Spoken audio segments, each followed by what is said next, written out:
Welcome to the Heat Ratio presents Sports Skillet on this Sunday, May 9th, 2021. Happy Mother's Day to all the moms out there living and deceased. Please check out sportsskilletradio.com for all our podcasts on Spotify, and always remember to leave your hot takes and rants on anchor.fm. Plenty to discuss in the sports today, from baseball to basketball to hockey. We'll get into all of it. The Phillies lost a heartbreaker to the Braves last night, 8-7 in 12 innings. The Sixers defeated the Pistons 118-104 and lead the Eastern Conference by 3 games. The Knicks, they're hanging on to the 4th spot in the East, just barely. So we've got all these sports. We got some, obviously, some NFL to talk about as well. We'll mix in that as well. So, Jay, where would you like to begin? Before we start, I just want to thank Shane McGowan for joining us each and every week. Please check out Shane's website, mentalhealthreports.ca. Don't miss Shane's articles in USA Today High School Sports and Train magazine. And please always give him a follow on Twitter and Instagram. So, Jay, where do you want to begin? Well, first I want to say thank you to the Heat Ratio Sports Network for having us on there. We appreciate it. We're happy to join up with you guys. I am Jay, and of course we got Jeff, we got Shane, we got Alex, and we got Mike as well during the podcast. Jeff, I will start wherever you would like to. Let's start off with the Phillies, since obviously that was a very tough game last night. The Phillies obviously had a couple of leads in the game, and the bullpen just couldn't hang on to those leads. I thought it was just an embarrassing game for the team, and really just shows you the inconsistency that the Phillies have. They were on a bit of a winning streak beforehand, but last night was really a tough pill to swallow, Jay. I mean, it really was. You got to nail down those. Especially the save. Yeah. If you got Neris in the game there, he cannot give up that home run to the Panda. He really can't in that spot. No, I agree with you there, Jeff. You were 1 out away from winning the ball game against the division rival Atlanta Braves, who I think are sleeping right now, but you definitely did not want to wake them up. And you hope that last night's extra inning win in dramatic fashion for the Atlanta Braves did not wake them up. They've been sleeping, laying in wait kind of all season. You hope that last night's win by Atlanta didn't wake them up. Phillies, you hope that last night's win is not a backbreaker for them. They had a couple of different chances to win the game. They didn't take advantage of it. I mean, you go up by 3 runs in extra innings. Your bullpen should be able to nail down the game. But at that point, Joe Girardi was in the way back end of his bullpen. He had Enyel De Los Santos in there trying to nail down the win. And it was just crazy the way the game transpired. And I'll tell you what, the Phillies needed to come away with a win there. They really did need to. And they weren't able to, and it just shows you how bad the back end of the Phillies bullpen is right now, although they should be getting a reliever or 2 back in the near future. But even so, you have to nail down that win. You have to get a win. The offense provided enough runs, and the bullpen just absolutely blew it.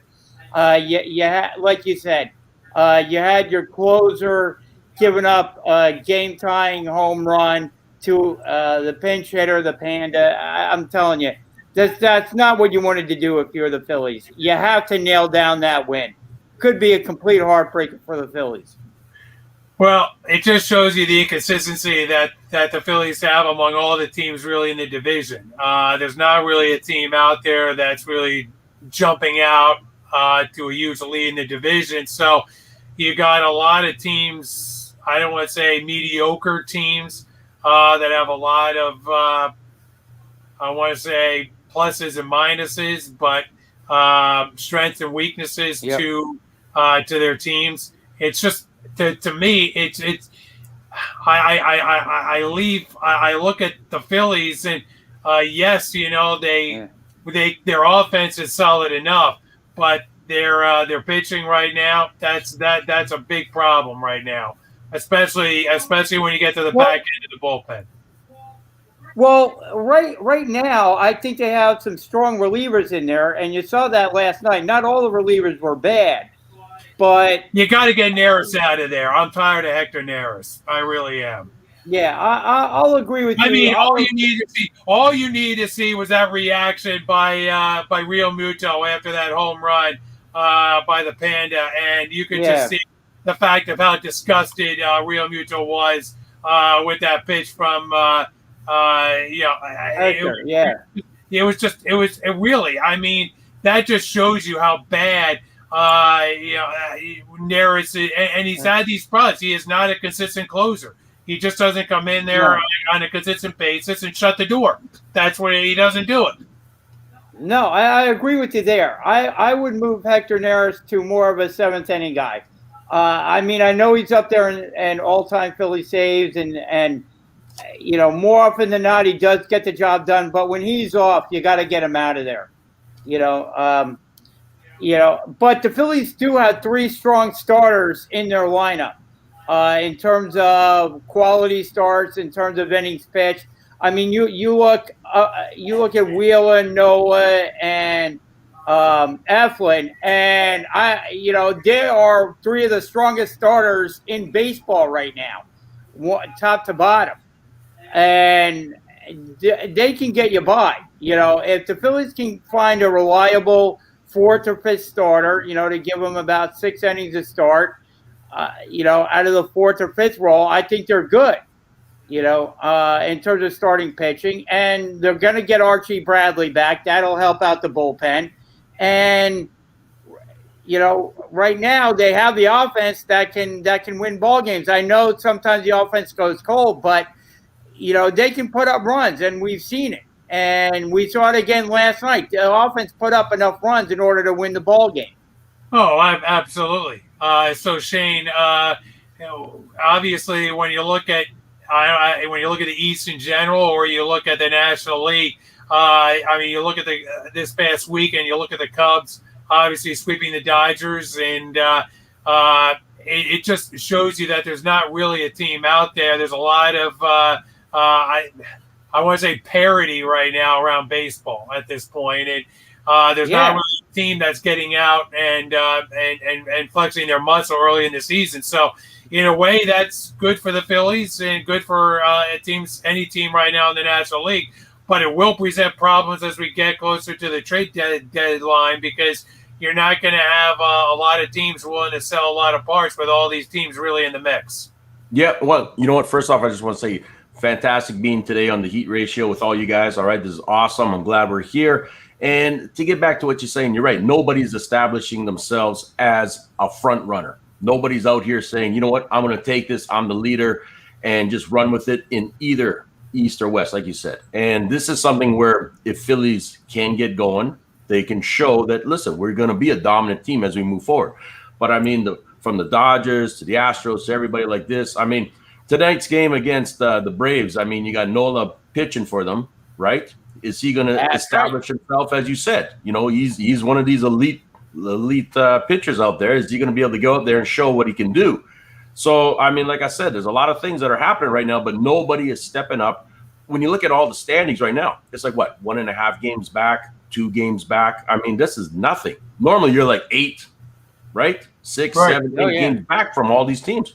Nobody has stepped up. So you're right. I totally agree that if you don't do this now, okay, it's going to be way too close of a race as we get closer and closer to playoffs and finals and everything like that. So somebody needs to start stepping up and becoming a more dominant team instead of just being that name brand team where, the Mets are always going to be here. The Yankees are always going to be, the Dodgers are going to always be here. Nobody's doing that right now. And anybody can, at any given night, beat one another, it seems like. And speaking of that, Mike Nibbia, you've got the Mets, obviously. They've been up and down through the first half of the season. Yeah, they have.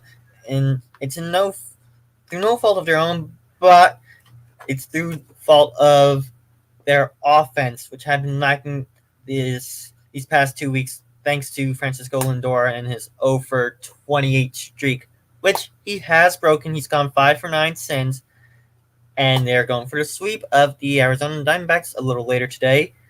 All signs point to Jacob deGrom taking the mound in a day game where he has thrived. He's thrived more in day games than he has in night games.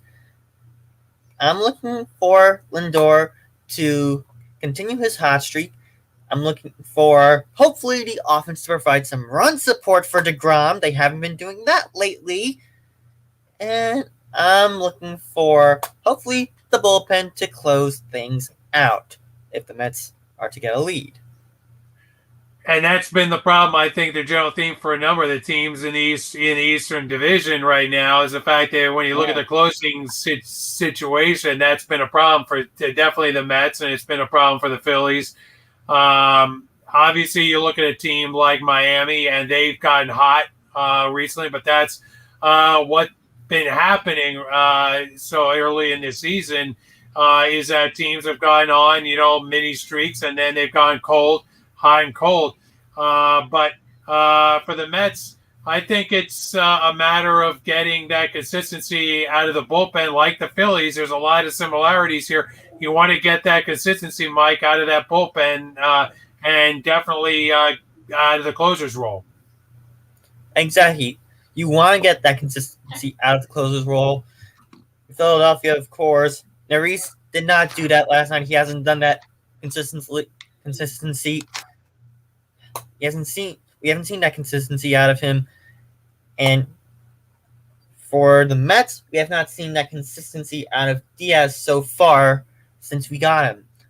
But hopefully Edwin Diaz can break out of that slump he's been in since we picked him up in the ill-fated Robinson Cano deal that sent Jared Kelenic, one of our top prospects, to Seattle.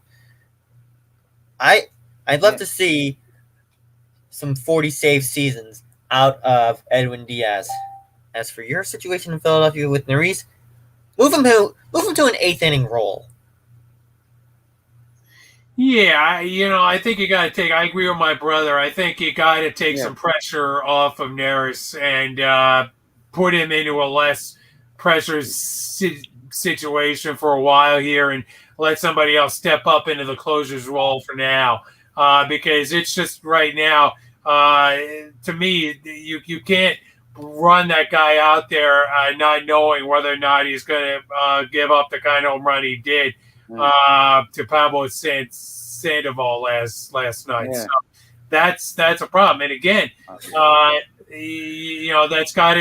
really got to annoy Joe Girardi going forward. Is the fact that when he does call on him, what is he going to get? Is he going to get the good Neris or are he going to get the bad one? So yeah, exactly. But you have to keep that's why you have to watch the game and you have to watch what Hector is doing. If his pitches are off, then you want to get him the heck out of there because he's going to give things up and fast. That's one of the things. Last night he got the first 2 outs and then the ninth inning lickety split, and then he grouped a pitch right down the middle. Yeah. So to Sandoval. So if you're going to do that, that's a tough thing. Alex, talking about inconsistent teams, we had a team in New York right in the back of Stanton out there with the Yankees, and now they've had some again. They've been playing teams like Detroit and so forth recently, easy enough to get wins over them, but it's a little bit tougher when you step up with competition. Yeah, it's especially tough when you have nobody hitting over 300 in your lineup. Right. Yankees out the Bronx Bombers, but as of right now, they're not bombing the ball and they're not hitting the ball enough. No one on that team is batting over 300. They're 3.5 or they're 4 games out of first, I believe. Right. Well, Games out. It's kind of a train wreck, You paid this money for Stan. You acquired him from the Marlins. You're hoping he's going to be this guy. He really hasn't been that guy. Gleyber Torres was hot last season. You wish they can come back and be more consistent this year. I think Gleyber is batting like a 250 right now. You want to see these guys start hitting 300. I'd rather sacrifice the Bronx Bomber title and not worry about hitting home runs and getting contact, the bat on the ball, and getting these hits and getting men on bases. Because right now, that's one thing the Yankees are seriously not doing, is not even hitting the ball really. A lot of people are batting under 200 for that starting lineup. That's horrible. Oh. You want to try and contend for first place in that division with batting under 200? Go ahead, try it. It's not going to work. Yeah, and it's got to really be tougher seeing Boston right now in first place in that division at this point. It's horrible. It's even tougher to see the Orioles doing well in the AL East. Yeah, we got the Orioles on that no-hitter they had this week. Of course, everybody seems to be pitching a no-hitter anymore. So it's the no-hitter is becoming contagious all of a sudden. You see these teams, going out there and pitching no-hitters left and right all of a sudden. So yeah, the Mets had a combined no-hitter going through 6 or 7 innings last night, only for the rest of the bullpen to up and blow it. Now, here's the thing that, is a good debate question that, we can bring up is, we obviously know that there was a so-called no-hitter that was part of a, doubleheader. So it was a 7-inning game. And that was Madison Bumgarner. And he pitched a 7-inning no-hitter. But a lot of people say, well, that's not technically a no-hitter because it was only 7 innings.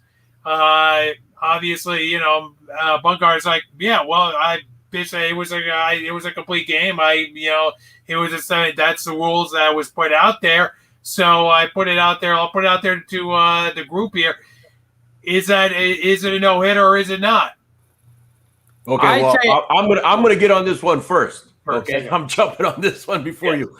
Is that honestly, the way the game has changed, you have to go with this. So if it's 7, then you know what? It's a no-hitter. I mean, if it was 5, same thing. It's how the game has changed, unfortunately. Now, I'm not saying it's necessarily right or wrong, but if that's how the game is now, where we're only playing 7 or we're playing 9 or we're playing 14, whatever it is, you have to respect what that is now, and that is 7. He got it, end the story in that way. I don't see how you can go back to the archives and say, no, it's only a 9, that's it, this is how it was, blah, blah, blah. It doesn't work like that anymore, and we have to try to understand that this is how it is now.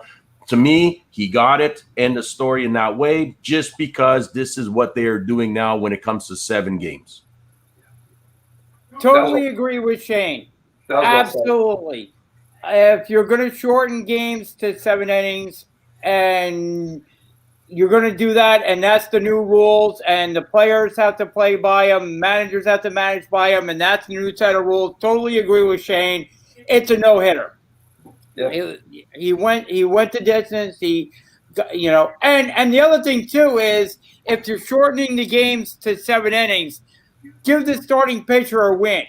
Same thing. He shouldn't have to pitch the same length that he normally does because you're shortening the game by a couple of innings. So give the starter a win too, because they're keeping the starter. They're giving the win to the starter they're keeping that win in terms of innings pitched the same. No, if you're going to shorten the game, then give the starters a win too. That's the other thing I have to say about it. Now, guys, I'm a purist here.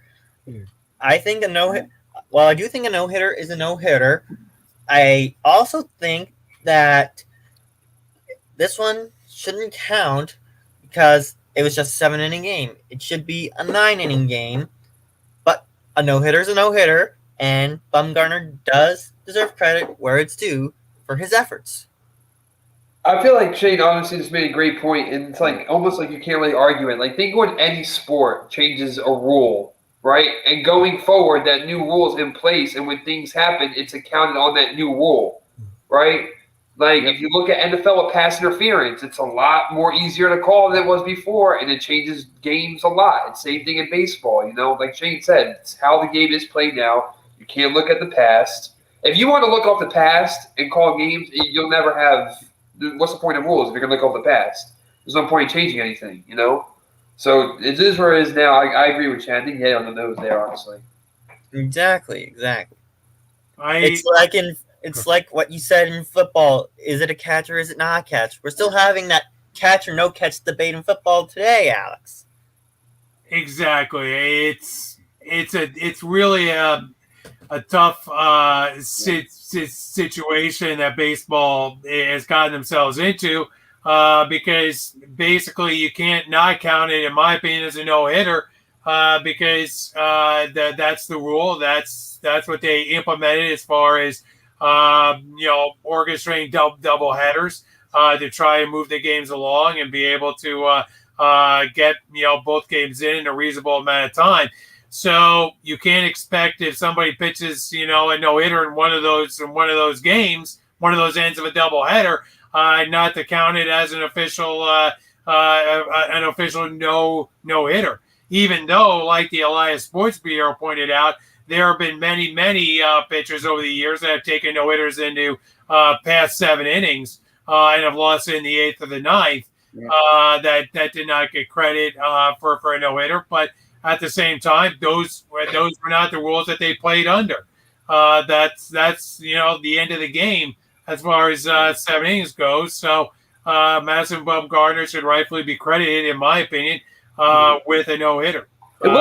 Wasn't it the same pitcher like 5 years ago that was tossing a no-hitter and it got ruined in the 9th inning because the shortstop overthrew first base? That was Armando Galarraga. Yes, Armando. Yeah. Because of Jim Joyce's terrible call. Yep. He apologized. So but he was he had a bad pain in his stomach. I remember that call. That was very, very hard. But those kind of calls are going to happen. I mean, we lost a perfect game this week in Baltimore due to the fact of a strikeout, but the runner reached first base and got thrown out. Obviously stealing second. So you have a call like that denies a pitcher a perfect game simply because the catcher dropped the ball and couldn't throw him out at first. So those kind of things are crazy. Those kind of things are just crazy things that happen, in baseball. So shouldn't that have gone down as a pass ball?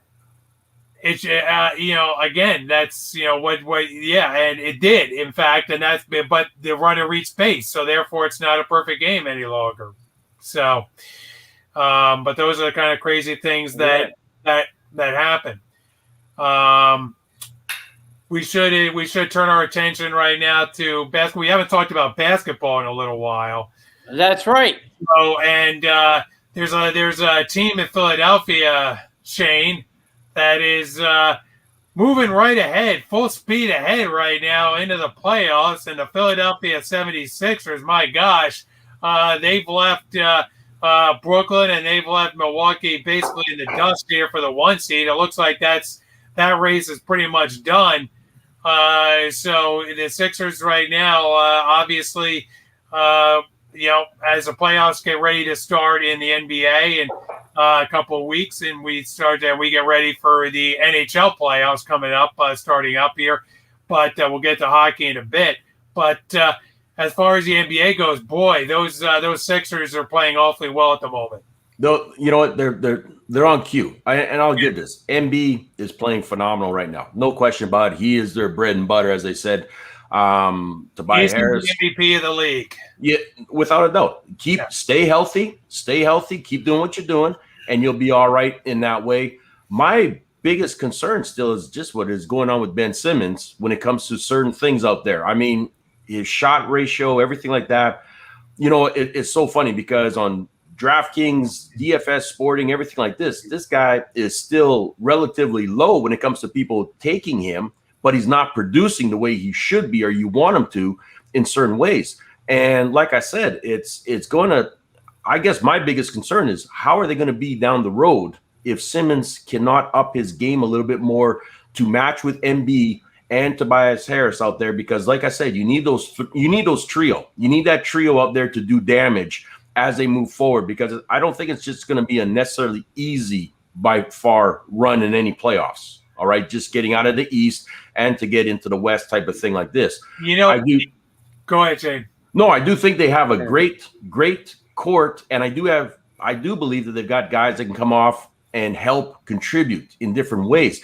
I just have a funny feeling that if you're not getting these guys to play at their max, starting now with the limited games we got left, I just got a feeling that you're going to put all your weight on MB's shoulders. And man, if something happens where he just has that off game or a slight injury or something like that, look at Zion. Zion goes out with a ring finger, broken just like that. You know what I mean? That is something that's fluky, but it can happen. And you can't afford to have anything happen right now to MB like this.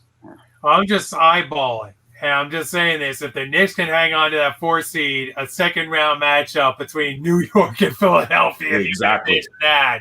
Exactly. What kind of war that would be, because the Knicks will put up a heck of a fight. I'm telling you, the way the Knicks are playing, they'll put up a heck of a fight to Philadelphia. Philadelphia might win the series, but Knicks are going to put up a heck of a fight there. They're not going to be a pushover there in that second round. So. No, and the thing too with the Knicks, and I'll ask Alex on this one too, is saying, do you not see the Knicks playing the pace that they want to? They don't allow other teams to dictate the pace. They control the pace. That's why they're one of the slowest teams out there.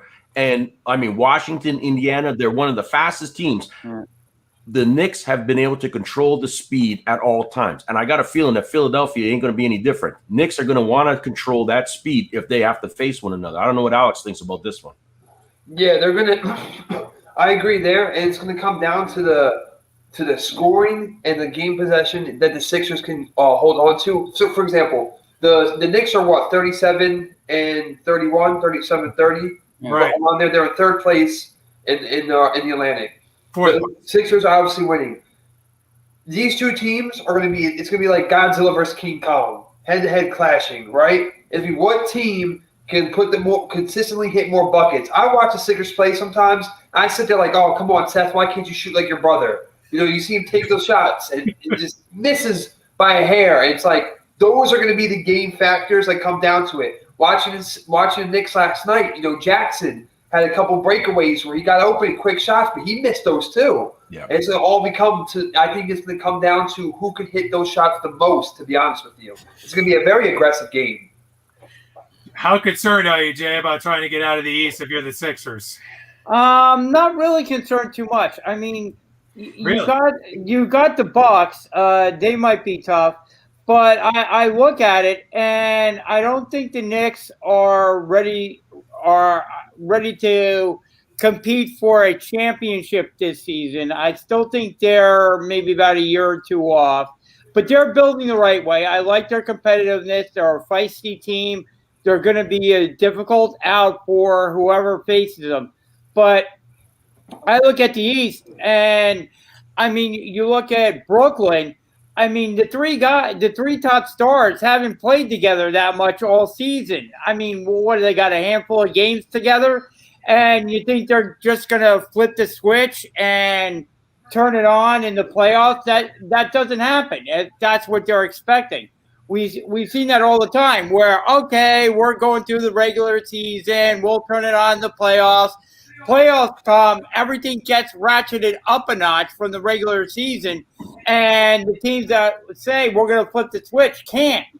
And I don't think there's going to be the continuity between the top three guys.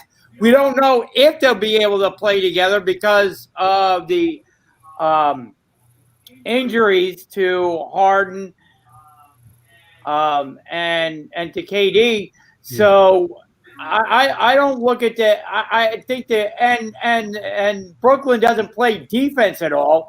I mean, they're all about scoring, and like Ben Simmons, don't like Ben Simmons, say what you want about him. Yeah, he should probably take more shots, whatever you want to say about Ben Simmons. He is probably the defensive player of the year, or definitely in the top 2 or 3, if you want to say that. So the Sixers are going to be a good defensive team. So if they can hold the Brooklyn scoring down, I don't think Brooklyn's going to challenge the Sixers. So I think will series go maybe 6, maybe have a 7th game here or there, maybe. But I think the Sixers are primed and ready to go to the NBA Finals this year. Like I said, Jeff, is he being a homer? Yeah. Homer alert. Homer alert. Coming out there. Yeah. You didn't tell me the Philly fanatic was going to be on with us today. Major Homer alert. Yes. Look, Jay, I understand what you're saying about the team and yes, there's tons of potential tell me, there. he's going to challenge the. But you're dealing with the Nets. You're dealing with the Nets that I think any one of those three guys could step up and take a game over. Yes, Irving, yes. Durant. Yes. It doesn't matter. The Nets are a scary team. Think about it, like how I said the Knicks and Sixers would be Godzilla versus King Kong. The Nets would jump in that fight as Mega Godzilla, the robotic one. Like that's how that would look like. That's the biggest scare. I want to bring this up to Shane. I like to bring this up to Shane because this is a good point that Jay brought up.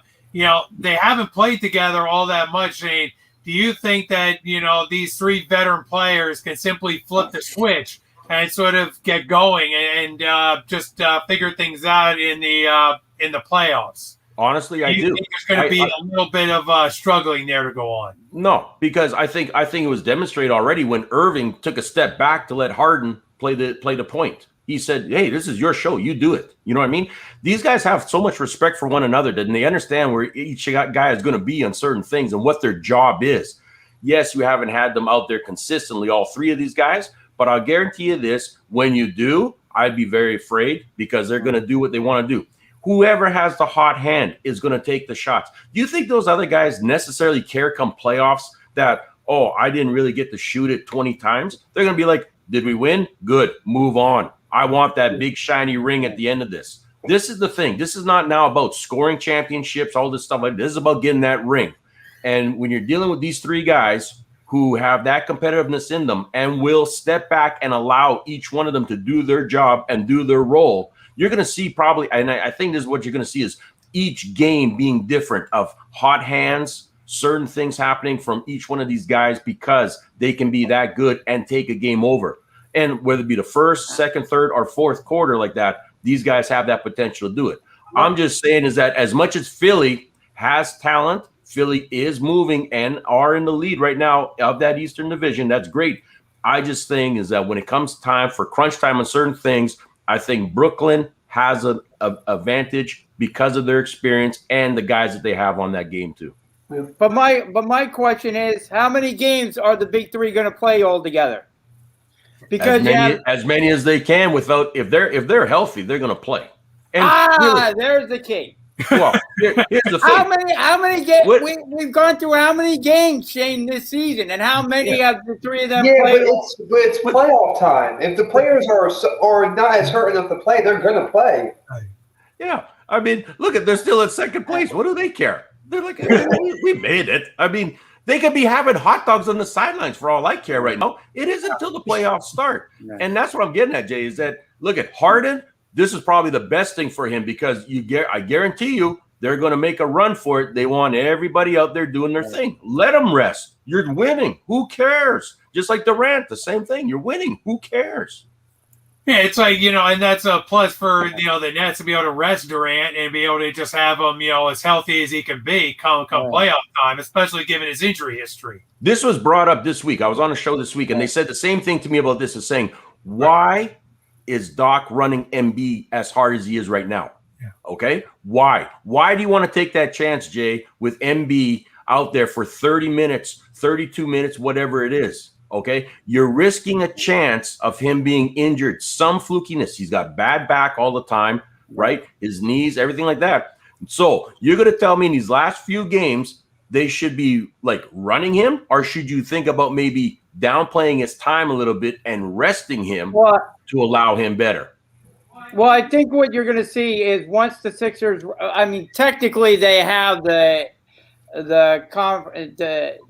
division wrapped up, but I think once the Sixers clinch first place and it's official, I think you're going to see his minute total go down and Doc Rivers play some other guys a little bit more. I think you'll see Ben Simmons' minutes go down a little bit, but they really wanted to get that first seed. That was important for the Sixers. And once it becomes official and they've got it all locked up, I think you'll see Doc Rivers manage a little bit differently. But they wanted to get that home court advantage. And once they have it, then I think he'll manage a little bit differently, and you'll see a little bit less of Embiid, Simmons getting them primed, getting them ready for their playoff run. See, I think that's the difference between the Sixers, the Nets, and some of these other teams is, the Sixers, like, okay, they won, they need the number one seed. I don't think Brooklyn really cares, frankly, if they're the 1 seed, the 2 seed, the 3 seed. They're just prepping for the playoffs and what's called money time. Exactly. Well, and you want to be healthy. You want to be healthy because, like I said, the playoffs are a long run. It's a long run in this playoffs if you got to go the full distance. Okay. By the way, speaking of playoffs, and Kelly isn't on today, but me and Kelly have been having a conversation off and on here. The Western Conference is sort of up and down right now, sort of flipped, because there are 2 teams right there at the bottom of the Western Conference of the playoff run. That's kind of interesting. You have LA and you have Golden State right there battling at the bottom of the conference, and which is going to create some interesting matchups in that first round out west there, Shane. Yeah, and you know what? Look at Utah is on fire. Talking about players don't care, I don't think LeBron really cares right now. I mean, if he's a 7, 8 seed, I don't think he cares. Look at you again. These guys are doing the same thing. They got to be rested up. They've had their bang up injuries, everything like that. But I mean, between the Clippers, where they're playing right now in the 3rd seed, okay, they've kind of taken over the LA run in that way. Utah's playing, and Phoenix has made their way in, and Denver just even with the injuries that Denver has had. I mean, Jokic is just doing his thing, and I mean that's what you want and stuff. But like I said, I'd be concerned about Portland in some ways, and I'd be concerned about Dallas as being those type of teams that just kind of make a run for certain things and bang you up when you're playing too. So I mean, you got some problems out there in that West. I mean, I don't see anything being necessarily easy to get through, sweep or anything like that. I see some tough games. I see some boring games too, though. I'll say that. I do think that there's going to be some boring games out there. Very slow, very, missed shots, missed opportunities, and it's going to take a while. But again, like I said, is to me right now, Utah, I mean, they've got their high guys out with Mitchell and Conley out, you know what I mean? So they've been playing on a skeleton crew as well, but their guys have been picking up the pace and still leading the league in that way. So like I said, the West is, I think Clippers are the ones that are trying to make that comeback and saying, hey, you know what? You counted us out, but guess what? We snuck right back in. And that's what LA is looking like right now. So I mean, unless the Lakers can, and Lakers got a big task today. I mean, Lakers are playing today. They gotta get some wins under the belt. And I know Golden State has had their as Kelly would say, never count Golden State out. They're in there. Well, you know what, Kelly, you're right. They are, but right, I don't know if Seth can keep hammering all those threes all the time and everything like this too. You know what I mean? I think they've got a tough road ahead of them if they can hang in the mix. But like I said, the games aren't over yet in the West. What do you think, Alex? Do you think there's going to be – I mean, you would hate to – if you're one of those top seeds, you'd hate to run into LeBron in that first round. Yeah, I feel like if you're any team, you hate to run into LeBron. But I do agree with Shane was saying one about the Mavericks and like the Nuggets. Those teams can sneak up on you if they're slept on. But I'm kind of I'm excited to see primarily in that division where the Clippers go, holding that 3rd seed. Seeing Kawhi and PG teaming up. I'm excited to see where they go there. Utah is just dominating now. We want to see if they can translate that into the playoffs. There we go. My bad. I'm sorry, I lost the word. If they can translate that into the playoffs. And, I'm just going to say this now because we addressed it earlier, but if Embiid were to lose the MVP, it's going to go to Jokic. Jokic. So, watching this guy play, too, in the playoffs, that's going to be something exciting to see, too. And I only see Embiid losing the MVP if they count it for he hasn't played enough games and stuff like that. Oh, yeah. Obviously, we'll talk a little bit about the draft because we do have Alex on this week. We missed Alex last week on the Sports Skillet radio show as we did our draft recap. Alex, just give us your opinion on the NFL draft. your biggest winner and biggest loser here? Biggest loser is going to be, as of right now, I got to give it to the Jets right now. You got rid of Sam Darnold to draft the quarterback, and you put him in the same spot. They have Robert Saleh, they have a new coach, but realistically, Zach Wilson's kind of in the same kind of boat Darnold was a few years ago. So they're still the losers right now. You know, they could have kept Sam Darnold, whatever. You guys know how I feel about that one. As far as winners, I think the Dolphins are a huge winner with Jalen Waddle complementing that receiving core.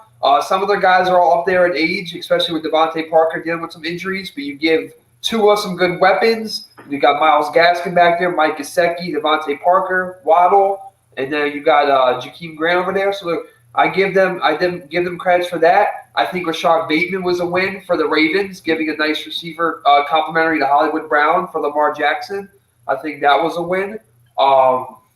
Yeah, those are some of my winners. The Dolphins. One team you didn't bring up, Alex, is the Philadelphia Eagles right there. Oh, the Eagles. Oh, Jay's Devontae Smith, the Heisman Trophy winner. Yes, Howie was finally happy he got one right? He got one right. He got the receiver.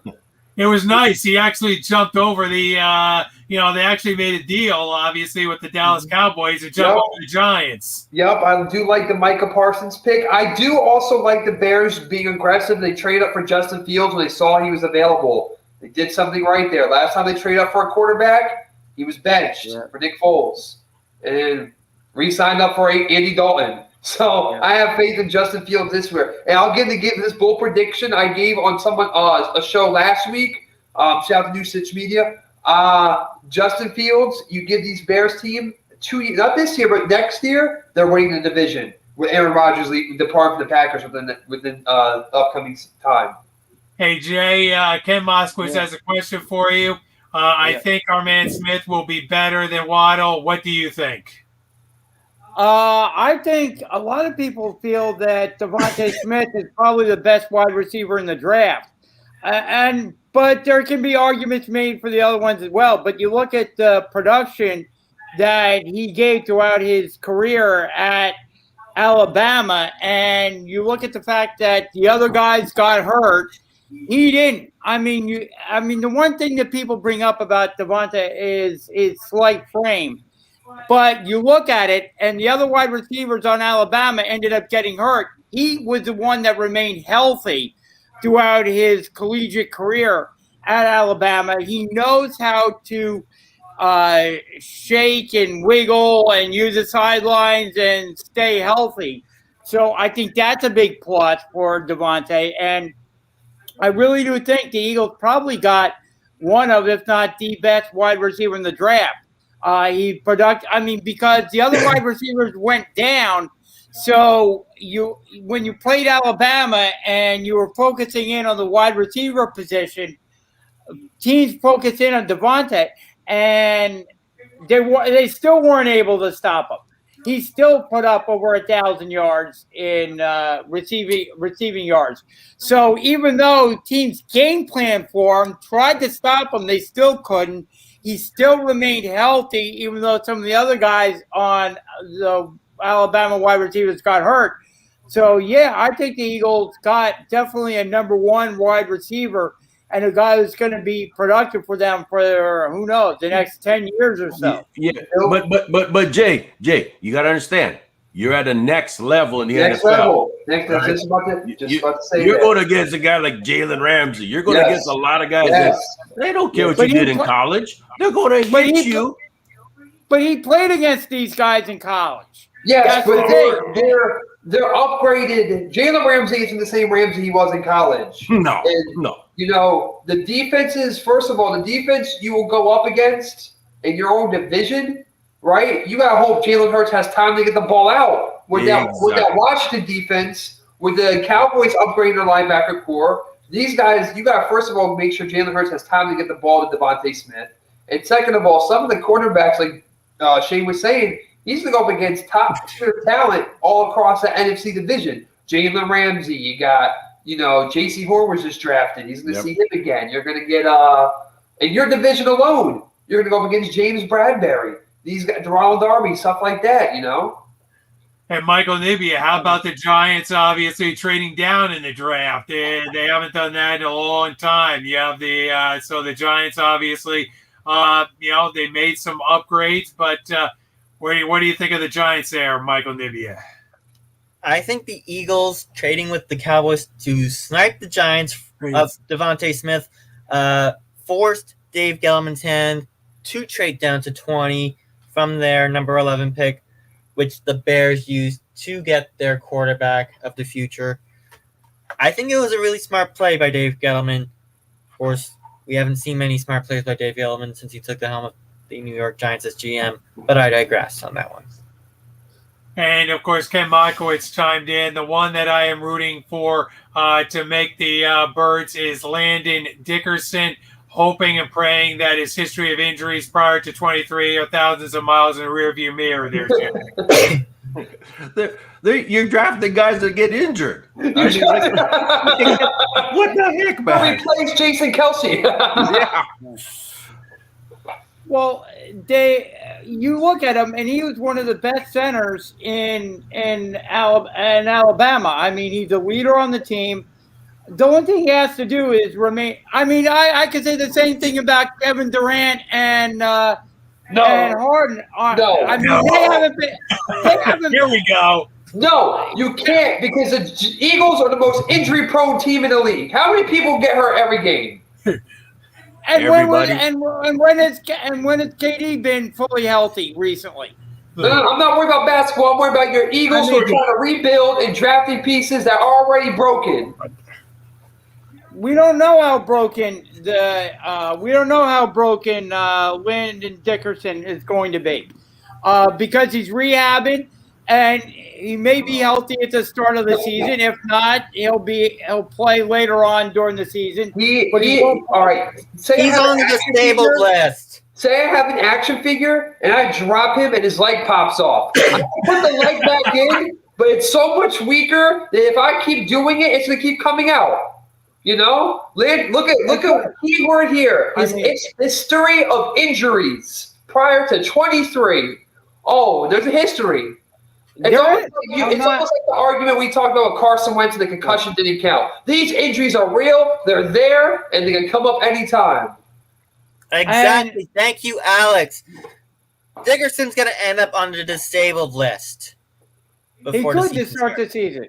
He could. I mean, he could very well start the season, on the PUP list or, out for a couple of weeks. He very well could. Depends on how his recovery is going. He could. I'm not going to deny it. It depends on how his rehab is going, how his recovery is coming along. He very well could, but he will play this season probably at left guard because they're going to still have Kelsey. But they got a guy who was a leader at Alabama, who the head coach at Alabama, Nick Saban, thought so much of, and the team thought so much of, that even though he was hurt, they put him on to take the last snap of the season for the University of Alabama. He was that much of a leader. They thought that much of him that they wanted him to take the last snap of the season for the team. He never did that. Saban never did that with anybody else, but that's how much of a leader this guy is. That's how well thought of he was at the University of Alabama. How much of a leader will he be riding the injury list? But we don't know how much he's going to play or how much he's not. He could rehab. He could come back fully healthy, and the Eagles could get 10 years out of him. We don't know. Listen. 10 years? Listen, Jay, Kelsey will be gone soon. You got this guy to replace Jason. That division you go up against has one of the strongest defensive fronts in Washington, and I think it's one of the youngest and best defenses that you're going to see in this league. Yeah. You mean to tell me you want a guy who's definitely not 100% healthy to be on that line to protect your quarterback? Well, we don't right now. My point, Alex, is he's rehabbing. Once he's healthy, he'll get on rehabs.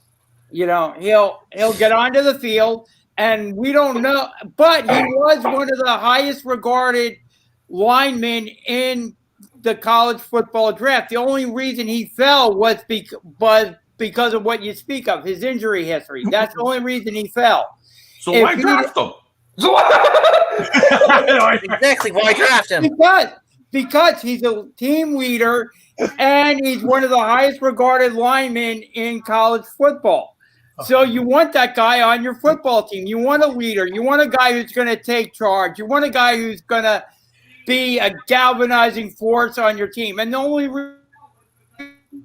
You're cutting in and out here, Jay. if he's healthy, he's going to be one of the dominant arms in the NFL. And nobody disputes that. If he's healthy, he's going to be. I'll dispute it. I could dispute it.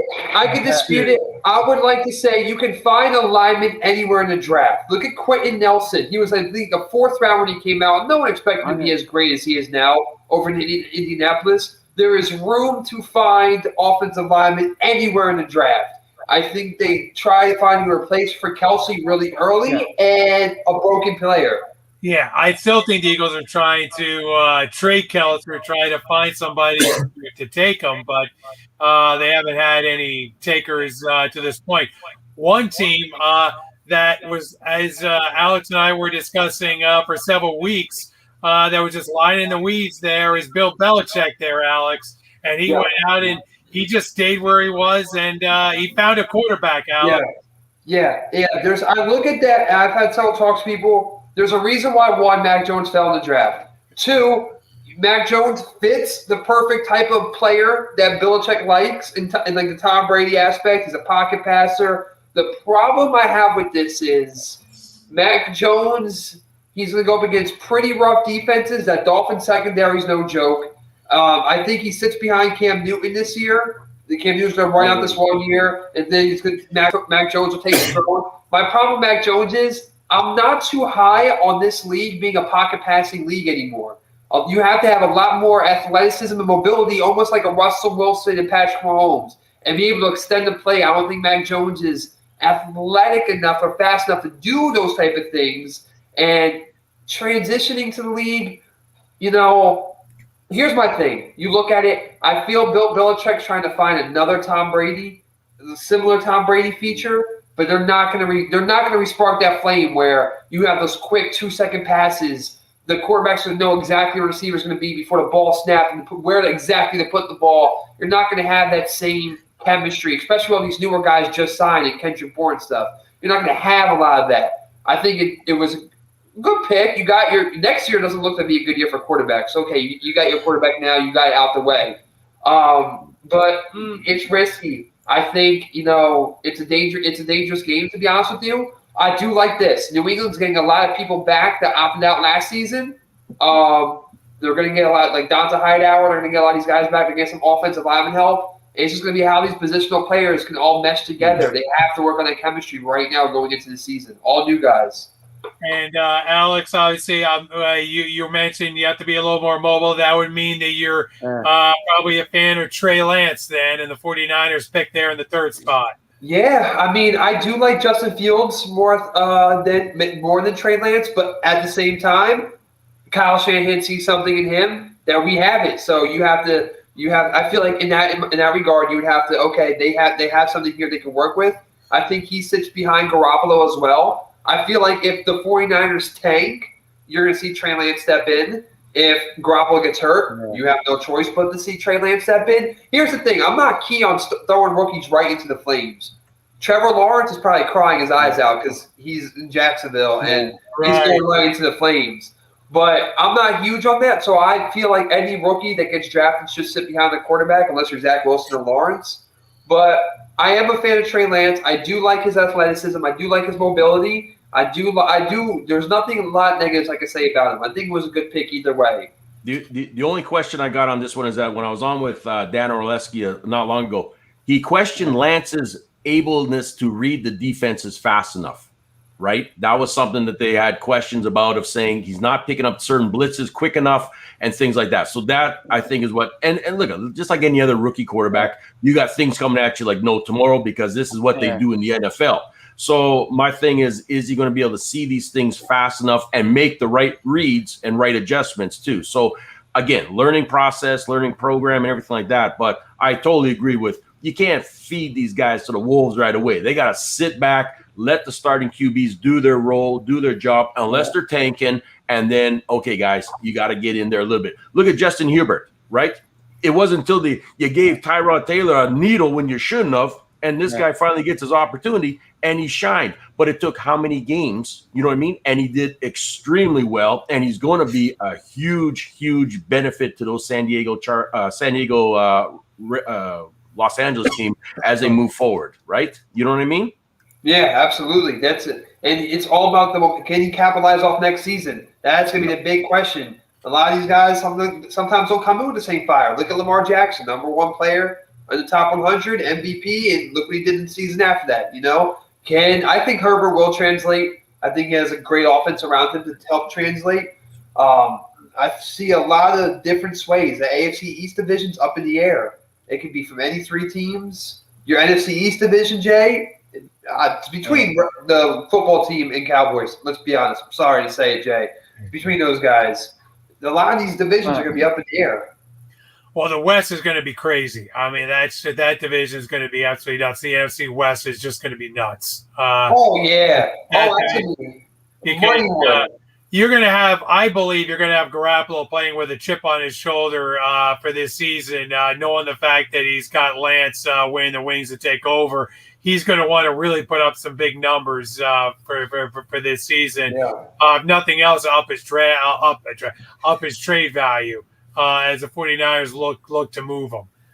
That division. Lance obviously gets ready to take the reins. One thing that we want to do a quick hit here, I just want to get Alex's quick opinion, obviously, on what overshadowed the entire draft, and that's Aaron Rodgers. This has been a circus out there in Green Bay, Alex. Where do you think he's going to end up? You think he might end up in Vegas? I do. Vegas isn't likely. I think Vegas, Denver, and Baltimore. Not Baltimore. I would have said Carolina if you asked me earlier, but they already have Sam Darnold. I think Vegas and Denver are top two contenders if you ask me.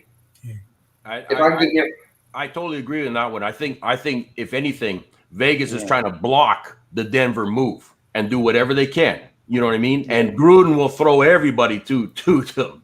He'll give everybody to Green Bay. He don't care, right? That's just Gruden's mentality. Would that be? I want to ask this to Jay. Would that be a fun combination, Jay? Because we know Aaron Rodgers and head coaches. Would that just be a fun combination to have him and John Gruden together? Oh, it would be absolutely. Because Aaron Rodgers is a California guy. Vegas not too far away, so. But I think he ends up in Culver City. Yeah. But hey, unless all of a sudden there's a move to San Francisco, you know what I mean? I don't know. You still got to throw Garoppolo in there somehow of certain things. But I mean, I don't see Green Bay trading in the conference. I think they want him out of conference. Well, they don't want to. There's no question about it. Right. But what's the best that they'll get back? Is another thing. You got to think about the return. What are you going to get back? Are you going to get back some draft capital? Are you going to get back some key players for the future? What are you going to get back for Aaron Rodgers? Yeah, I think they get good stock for Rodgers. I think any team that trades for Rodgers knows what the longevity. They're not going to have longevity with him, so it's going to be, in a sense, mortgaging your season. But teams that would make that jump for Rodgers are teams that think they can make the playoffs with that move, Yep. Totally agree. That's why I think Denver is probably going to wind up. If Aaron Rodgers is moved, I think Denver is probably the location for Aaron Rodgers because I think they'll give up, the draft compensation. I think they think, getting Aaron Rodgers in the division. You look at the fact, I don't think they drafted a quarterback this year. They got like 5 on their roster. Including the water boy. Yeah. So, but they got too many. They got too many. Well, we got to obviously start wrapping up the show here. Jay, any final thoughts here as we wrap up this first show right here on the Heat Ratio? Well, something came across the transaction wire that I'd like to get your opinion on, Jeff. The Kentucky Derby winner, Medina Spirit, has tested positive for illegal drugs. So I wonder if that affects the outcome of his race. Kentucky. It's not a positive for the obviously for the Kentucky Derby. It doesn't look good on Bob Baffert, obviously, as a trainer.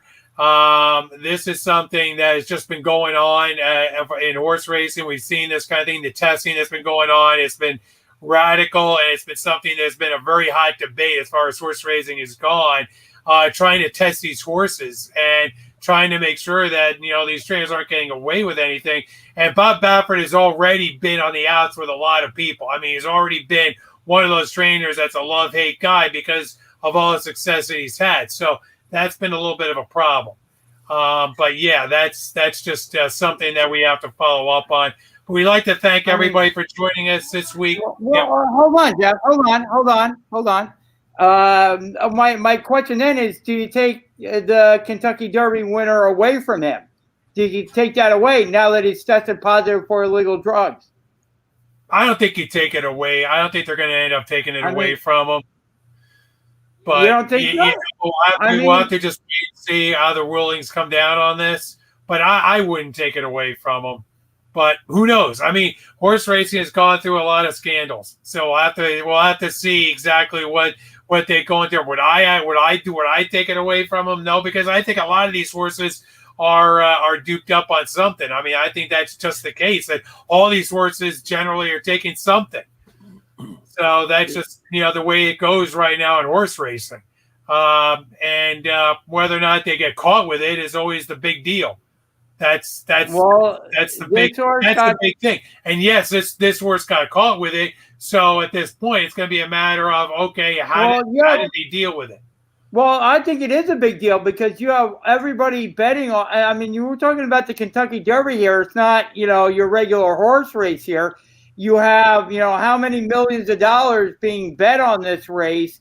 And now you have the winner of the race testing positive for the banned substance. So I would think that you really have to do something against Baffert. You really have to lay the hammer down, and you really have to make it so that the gambling public knows that the race is on the up and up.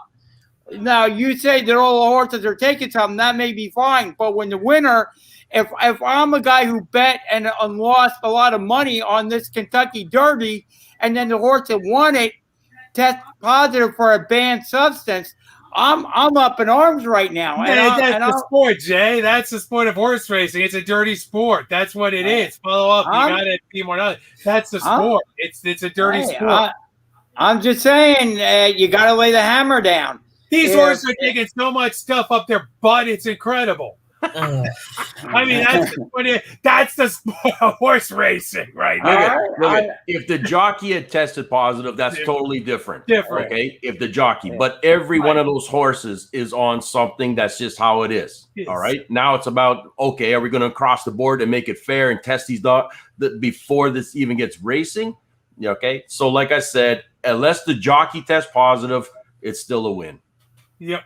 I agree with Shane on that. And with that, we'll talk about hockey next week as the hockey playoffs get going. There's a lot we talk about there. We'll get into our Rangers next week because that's a whole nother kettle of fish right there, getting into that. We'd like to thank everybody for joining us this week on this Sports Skillet radio show right here on the Eat Ratio. We thank the Eat Ratio for giving us this opportunity to be a part of the team, and we look forward to being here each and every Sunday at 11 a.m. Please join us again next week. Thank you guys for joining us. Have a great week, everybody.